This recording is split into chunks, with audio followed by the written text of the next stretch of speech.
So we have this one in Easier Way. We also got our precious memories. Gusto sabihin ng Panginoon na during this period, pinapahalaanan tayo about sa ating nakaraan kasi may mga bagay tayo na dapat matutunan doon sa nakalipas na.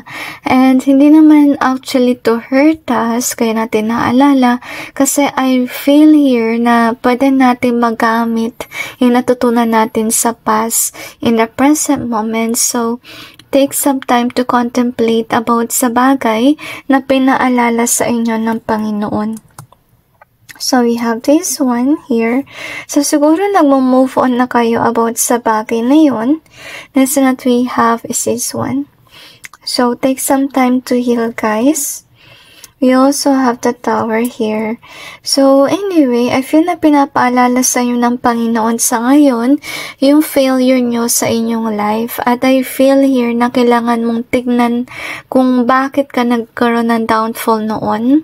At huwag mo na sanang ulitin yung pagkakamali sa ngayon para hindi maulit yung nangyari noong past.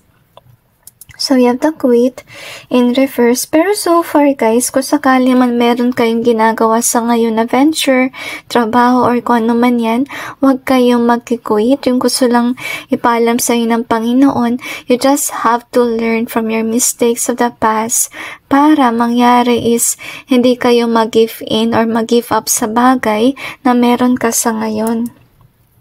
So, we have this one. Wow, nice. Okay? Kaya ayaw kang mag-give up ni God with regards sa yung venture kasi may potential yun na umangat, which is nice. Okay? So, you have the joke here. So, anyway, maybe some of you nakarinig kayo ng negative comment sa mga tao.